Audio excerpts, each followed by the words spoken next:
This is a beta version of ReResolver, our imitation version of the Resolver app. I'm examining it today to find accessibility issues, especially with VoiceOver, a screen reading software of sorts that's built into iOS devices such as the iPhone. I should make it clear that I'm doing this from the perspective of a sighted developer. When I have my glasses on, I have good vision. If our app had any users at all right now, then a user with vision impairment could give much better feedback on what it's like to actually use the app. I feel like my audience for this video also might be sighted people who haven't used VoiceOver, but if you're blind or have an interest in usability and happen to play this video, I'm very interested in your feedback. So ReResolver is a simple app to help people choose between things that are equally compelling. I'm going to enable VoiceOver now, and then we'll test the app with VoiceOver enabled. VoiceOver on. Settings. Accessibility. Back button. Messages. ReResolver. ReResolver. Decide. Button. With VoiceOver, one of the user interface elements on the screen is selected, and VoiceOver reads the name of that element. I can switch to the next element by swiping to the right with one finger. Choose. Button. Ask. Button. More info. Button. When I get to the last element on the screen, there's a hollow percussive noise when I swipe that lets me know there are no more elements. More info. Button. More info. Button.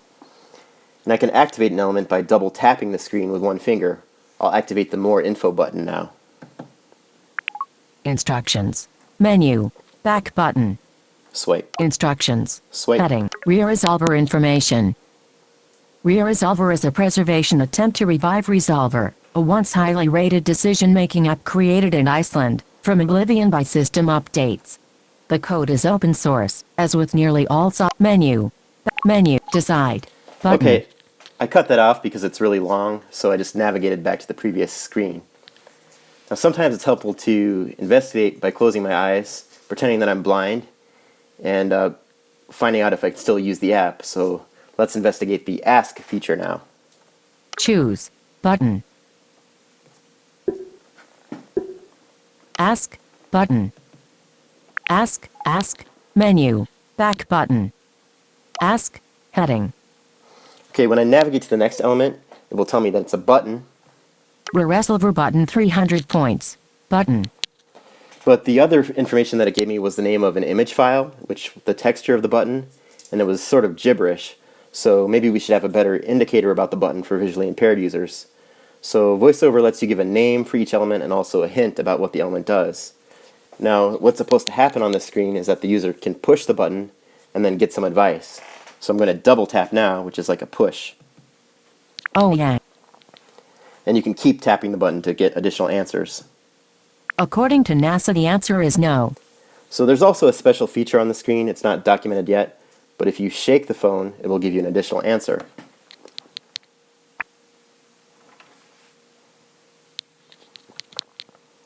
So when I use my eyes, I can see the new text replacing the old text, but when I close my eyes and shake the phone, I can't tell that anything's happening.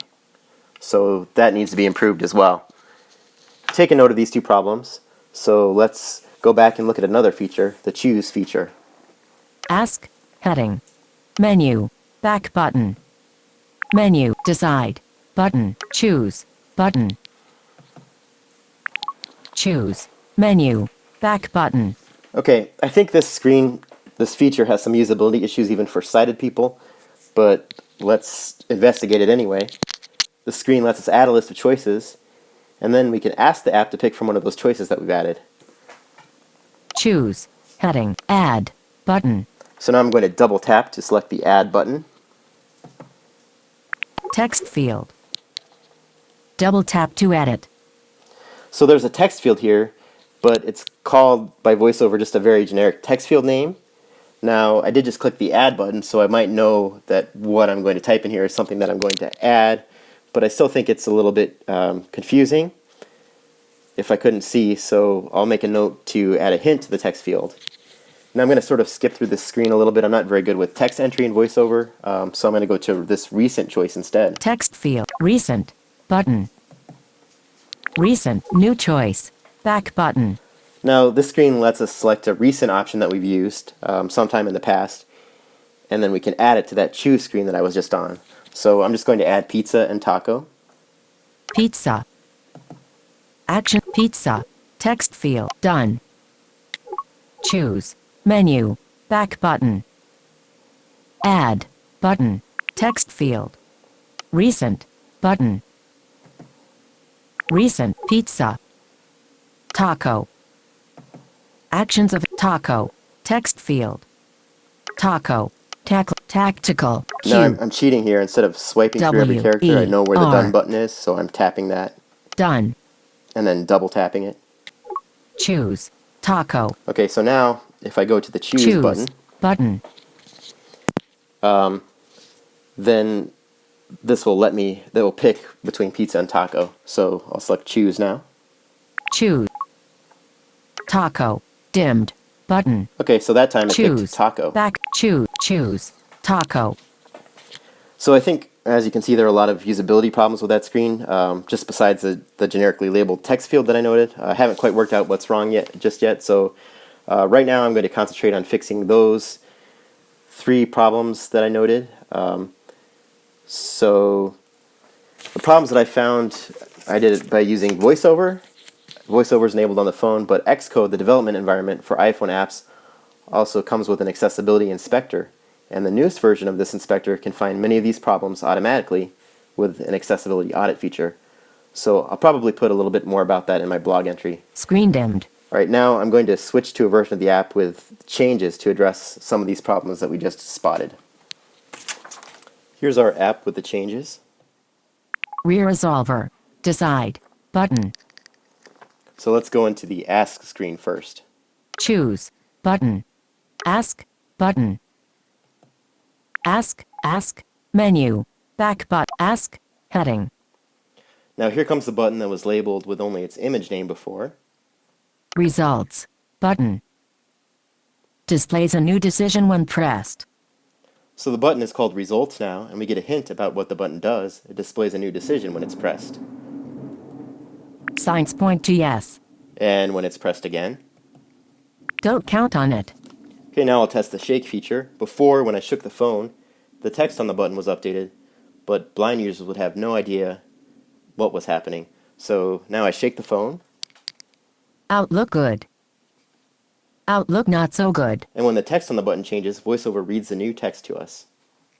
Ask again later. Yes. I wanted to end on something positive there. Now let's go back and look at the choose feature again. Ask. Heading. Menu.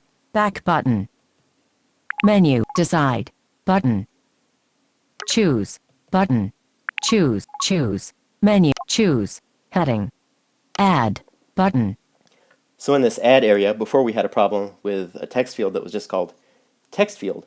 So the text field will now have a name called choice, and will also be given a hint about its purpose. So let's go into that add screen. Choice. Text field. Allows entry of a new choice. Double tap to edit. Allows entry of a new choice. And now everything else about the screen still works the same. That's to say it's equally confusing to all. So I can still Recent. add Button. my pizza and taco. Recent. New choice. Back. Pizza. Choice. Pizza. Done. Choose. Menu. Choose. Add. Pizza. And you Choose. know, actually, Button. there's no taco delivery place in town anymore, and there's a really bad rainstorm outside, so I just want pizza. I'll choose myself. Choose. Pizza. Dimmed. Button. Choose. Okay, now Back button. wrapping up on this, I'm a digital librarian. This app is part of a preservation project.